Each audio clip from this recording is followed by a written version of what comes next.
Olá, tudo bem? Tudo bom com você? No vídeo de hoje eu vou mostrar os 5 maiores erros na escrita que vocês fazem quando me escrevem. Bora lá? Opa! Então, hoje eu vou mostrar os 5 erros mais comuns que eu vejo na escrita de vocês e hoje eu quero resolver isso para que você escreva ainda mais certinho em português. Pegue o seu caderninho, tome nota, que nós já vamos começar. Vou começar com a palavra clássica que vocês sempre me escrevem, que é saudações. Gente, em português, nós não usamos saudações dessa maneira, né? Para terminar uma mensagem, terminar um e-mail. Não, nós nunca usamos saudações. No lugar, vocês vão dizer abraços. Abraços, professora. Abraços da Argentina, por exemplo. E se for um e-mail, né, também um pouco mais formal, pode ser atenciosamente. Atenciosamente. Ou obrigado somente, né? Coloca o obrigado e escreve o seu nome. Mas quando que nós usamos saudações em português? Olha, na verdade, nós podemos dizer assim: o Papa deu saudações aos seus fiéis. O Papa fez as saudações aos seus fiéis. Ou seja, né, ele deu as boas-vindas aos seus fiéis. Então, nessa situação, tudo bem. O presidente da empresa fez uma saudação para os empregados, né? Fez uma saudação de boas-vindas. Então, nessa situação, sim, é possível usar saudação ou saudações. Então, você não se preocupe, né? Porque é algo não usual, não é rotineiro nós utilizarmos esta palavra, tá bom? No lugar, então, das mensagens, no final de mensagens ou de e-mail, abraços. Combinado?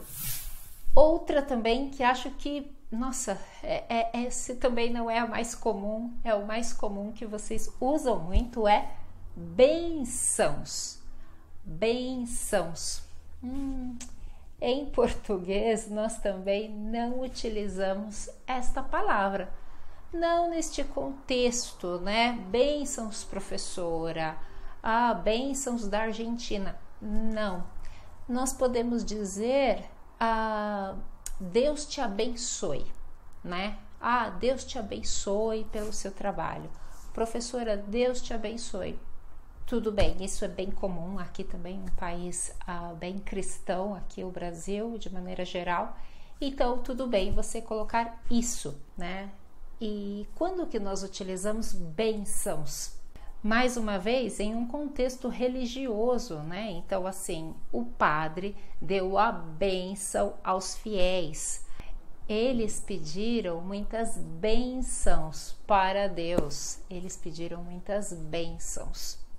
E antigamente nós usávamos mais a palavra bênção. Os filhos, para falar com os pais antes de dormir, por exemplo, pediam então a bênção. Mas hoje em dia já não é tão comum, pelo menos nas grandes capitais. Talvez em algumas outras regiões do interior ainda do Brasil seja mais comum. Eu não tenho esta informação para dizer para vocês, tá? Mas o que eu sei é que nós não utilizamos essa palavra no final de mensagens, no final então de e-mails. Tudo bem? Então coloquem, se vocês querem escrever bênçãos para mim, substitua por Deus te abençoe. Deus te abençoe, está perfeito, está ótimo.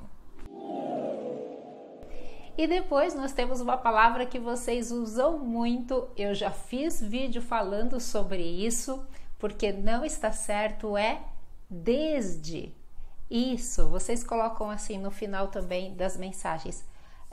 Abraços, prof, desde Argentina. Abraços desde Colômbia. Em português, nós não usamos desde desta maneira.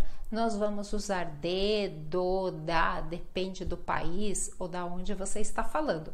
Vou deixar até o link aqui abaixo, onde eu já expliquei como utilizar essas preposições de, do, da para falar de origem. E quando que nós utilizamos o desde? Aqui no português, desde, ele é sim usado para falar de uma origem, mas tem que ter dois pontos, né? A origem de uma situação. Por exemplo, eu estou te esperando desde as 8 horas. Eu estou te esperando desde as 8 horas. E só agora você chegou? Então, ou seja, né, você tem um ponto, né? E tem outro, às 8 horas, e tem o agora. Outro exemplo, eu vim caminhando desde o centro da cidade. Eu vim caminhando desde o centro da cidade. Ou seja, né? Então eu tenho um ponto e tenho outro. Outro exemplo, estamos com falta d'água desde abril. Estamos com falta d'água desde o mês de abril. Deu para perceber então como que a gente usa desde? E se você quer escrever também para mim ou para outra pessoa, então você vai substituir por do, da ou de. Por exemplo, abraços da Argentina, abraços do Uruguai. Combinado? Yes! Outro erro que eu vejo pessoas até de nível avançado cometerem é utilizarem o verbo aclarar. Só que em português nós não temos este verbo. Nós vamos usar esclarecer. Então, professora, você pode esclarecer esta dúvida para mim? Professora, você pode esclarecer esta dúvida para mim?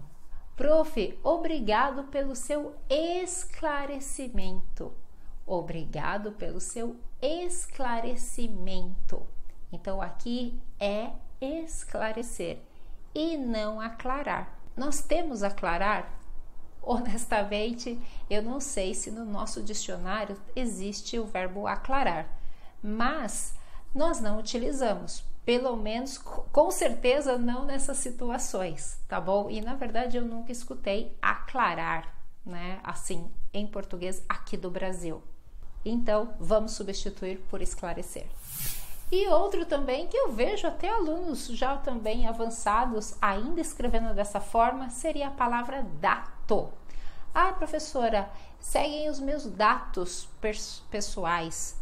Ah, professora, eu quero saber o dato que eu posso enviar. Enfim, em português seria dado, com a letra D.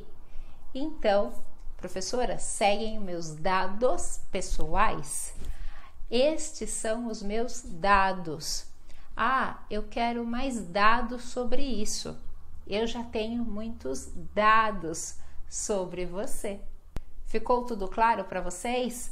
Acho que esclareceu, né? Eu vou pedir para vocês escreverem aqui nos comentários frases agora bem certinho com essas informações que eu passei, tá bom? Vamos ver se agora o pessoal não escreve mais dessa forma, tira esses errinhos, né, da escrita.